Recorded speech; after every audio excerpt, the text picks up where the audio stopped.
Neo skin ఇక్కడ అన్ని రకాల స్కిన్, హెయిర్ మరియు లేజర్ ట్రీట్మెంట్ లభిస్తాయి. మీ అపాయింట్మెంట్ కోసం వెంటనే కాల్ చేయండి.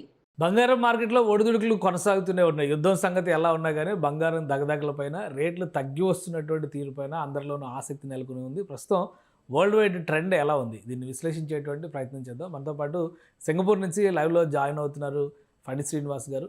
సింగపూర్‌లో బ్యాంకింగ్ రంగ నిపుణులు, అలానే సీఎఫ్ఓగా అక్కడ సేవలు అందిస్తున్నారు. ఫణి శ్రీనివాస్ గారు నమస్తే. నమస్తే అండి. సరే, ఈ బ్యాంకులకి సంబంధించి లోన్లు, గోల్డ్ లోన్లు వీటిపైన ఇండియాలో ఎక్కువ చర్చ జరుగుతుంది. మరి సింగపూర్‌లో ఎలా ఉంటుందో మీరే చెప్పాలి. అందరూ వరీ అవుతున్నారు. బంగారం రేట్లు పడిపోతున్నాయి, ధర తగ్గిపోతుంది. కొనుక్కునే వాళ్ళకి ఒక ఉపశమనం అయితే, ఆల్రెడీ బంగారం కుదవబెట్టిన వాళ్ళకి వీళ్ళకి ఒక టెన్షన్ కూడా ఉంది. సో ఏంటి అసలు గోల్డ్ మార్కెట్‌లో ఎవ్వరు ఊహించని స్థాయిలో ఈ ఫ్లక్చుయేషన్స్ ఒకరోజు కాదు, గంటకి చేంజ్ జరుగుతుంది. ఎందుకు? ఆవిడ పెద్దలు ఒకటే చెప్పేవారండి. బంగారంలో పెట్టిన పెట్టుబడి, ఆయిల్‌లో పెట్టిన పెట్టుబడి, అలాగే రిలయన్స్‌లో పెట్టిన పెట్టుబడి ఎప్పుడు కూడా నష్టాలు ఇవ్వదు అని. Okay. The same trend was going on. ఇప్పుడు మనం బంగారం గురించి మాట్లాడుకుంటున్నాం కాబట్టి మిగిలిన ఆయిల్ ప్లస్ అదే అదర్ షేర్లు పక్కన పెట్టేస్తే ఈ బంగారం ఎప్పుడూ కూడా ఎవరికి మీరు పెట్టుబడి పెట్టే వాళ్ళకి ఎప్పుడూ కూడా ఇక బంగారం భారతదేశంలో పెట్టిన వాళ్ళకి ఎప్పుడు కూడా దాని వలన నష్టం రాలేదు. మీరు 1965 సుమారుగా మనం 2025-6లో ఉన్నాము. ఒక 60 సంవత్సరాల క్రితం చూసుకుంటే 10 గ్రాముల బంగారం 70 రూపాయలు ఉండేదండి. 70 రూపాయలు. 10 గ్రాముల బంగారం 70 రూపాయలు ఉండేది. 70-72 ఓకే సుమారుగా అంచనా. మీకు అదే 60 సంవత్సరాల్లో ఈ రోజు 1,30,000, 1,40,000, 1,50,000 బంగారం మీద పెట్టుబడి పెట్టిన వాళ్ళకి ఎప్పుడూ నష్టం లేదు. ఈ రేట్లు కిందికి పైకి అనేది అది వోల్టాలిటీ ఉంటుంది అంతవరకు. ఆ వోల్టాలిటీకి మన భారతదేశంలో రేట్లు పడడానికి, రేట్లు పెరగడానికి ఈ రోజు అనుకుంటే కనుక మిగతా ప్రపంచంలో ఆ బంగారం రేటు ఎంత తగ్గిందో రేటు మన భారతదేశంలో అంత తగ్గలేదండి. ఓకే. కానీ అంటే ఒకటి, ఇప్పుడు జనవరి, ఫిబ్రవరి మాసాల్లో పెద్దగా ఏమీ యుద్ధాలు కానీ, అనిశ్చితి కానీ ఏమీ లేదు. కానీ ఆ టైంలో దాదాపు 2 లక్షలకు వెళ్ళిపోయింది గోల్డ్. ఇప్పుడు యుద్ధాలు జరుగుతున్నటువంటి సమయంలో కూడా 1,40,000, 1,45,000 పడిపోయింది. అంటే గోల్డ్ ఇంకా పెరిగిపోద్ది అనేటువంటి ఉద్దేశంతో చాలామంది గోల్డ్ని ఒక ఇన్వెస్ట్మెంట్గా ఫీల్ అయ్యి కొన్నారు. కొన్నవాళ్ళు కూడా ఉన్నారు. సో దాంతో పడిపోయింది కాబట్టి నష్టం అనేటువంటి భయం వాళ్ళలో ఉండొచ్చు. అలాగే ఇంత ఫాస్ట్గా ఎందుకు పడిపోతుంది అనే సందేహం మామూలు సామాన్య ప్రజల్లో ఉండొచ్చు. 1,00,000 వరకు వచ్చేస్తుందంట, అప్పుడు కొనుక్కుందాం అనే ఆశ మరికొంతమందిలో ఉండొచ్చు. సో ఇంత గ్రాడ్యువల్ చేంజెస్, అంటే గతంలో మీరు చెప్పినట్టుగా 60 ఏళ్ల క్రితం 70 రూపాయలు అనేది చాలా గ్రాడ్యువల్గా పెరుగుతూ వచ్చింది. కానీ లాస్ట్ 1 ఇయర్లో మాత్రం 70,000, 80,000 నుంచి నేరుగా 1,60,000, 1,70,000కి వెళ్ళిపోయింది. ఇంత ఫాస్ట్ చేంజింగ్ సినారియోస్ అనేవి కొంత ఆందోళన కలిగిస్తున్నాయి. దీని వెనక ఏదన్నా ఉందా అనేటువంటి భయం కూడా కలిగిస్తున్నాయి. అవునా కాదా? అంటే ఒకటండి, ఎప్పుడైనా సరే ప్రపంచవ్యాప్తంగా యుద్ధాలు ఇటువంటి పరిస్థితులు జరిగినప్పుడు బంగారం రేటు పెరుగుతూ ఉంటుంది. ఈసారి మాత్రం ఎప్పుడైతే అమెరికా ఇరాన్ వారు ప్రారంభమైందో అప్పుడు బంగారం రేట్లు తగ్గడం మొదలుపెట్టింది. ఎందుకు తగ్గడం మొదలుపెట్టింది అంటే ఆయిల్కున్న డిమాండ్ వలన, అలాగే ఆ బంగారంలో పెట్టుబడులు సెంట్రల్ బ్యాంకులు పెట్టుబడి పెడుతూ ఉంటాయి.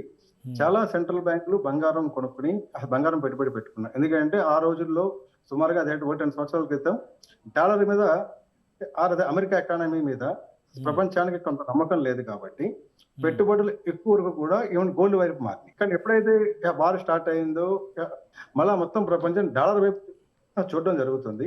సో బంగారంలో ఆల్రెడీ పెట్టిన పెట్టుబడిదారులు, అంటే మన భారతదేశంలో చిన్న చిన్న పెట్టుబడులు అలా మీరు పక్కన పెడితే ప్రపంచ మొత్తంలో పెద్ద మొత్తంలో పెట్టుబడి పెట్టి చేసి ట్రేడింగ్ వాళ్ళు ఎవరున్నారో వాళ్ళకి బాగా లాభాలు వచ్చినాయి కాబట్టి వాళ్ళు ఇక్కడంటే గోల్డ్లో లాభాలు స్వీకరణ చేసుకుని మళ్ళీ అమెరికా డాలర్లో పెట్టుబడులు పెట్టడం మొదలుపెట్టారు. బంగారం వాల్యూ అన్నది డాలర్తో లింక్ అయి ఉంటుంది.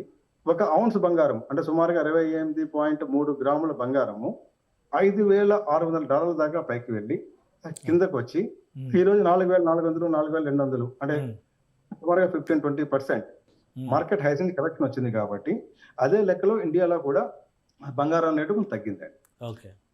కానీ అట్ ది సేమ్ టైం ప్రపంచంలో 20% పడినప్పుడు కూడా లాస్ట్ 3 నెలల్లో మన ఇండియాలో గోల్డ్ రేటు 10% తగ్గింది.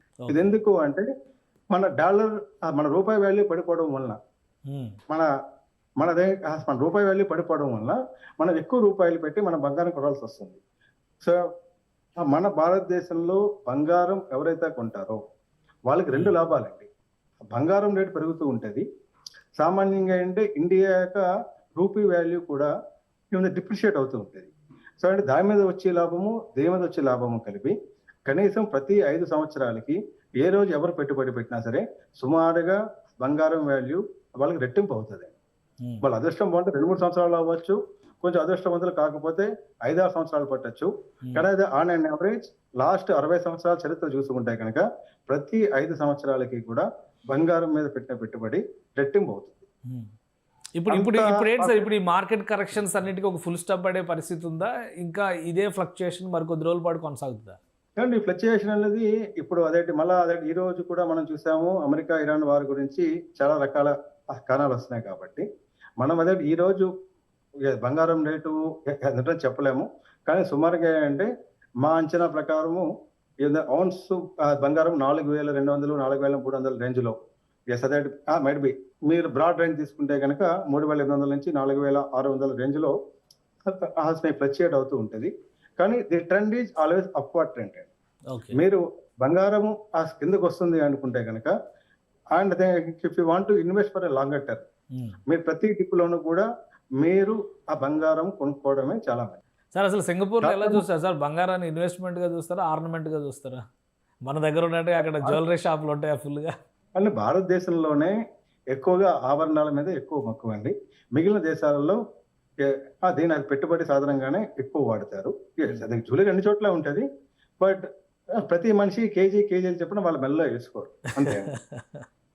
మామూలుగా మన వాళ్ళు వెతుక్కున్నట్టుగా డిజైన్లు, ఫ్యాషన్స్, ట్రెండ్స్ వీటి కోసం చూసినట్టుగా సింగపూర్లో అయితే ఎవరు చూడరా? ఫ్యాషన్లో, డిజైన్లో, ట్రెండ్లో చూస్తారు. కాకపోతే అంటే తక్కువగా 10, 15, 20 గ్రాముల్లో పడి చేసుకుంటారు. కానీ పెద్ద మన దగ్గర ఉన్నట్టు అది 100 గ్రాములు లేదా వడ్డానాలు ఇటువంటి అయితే ఉండదండి.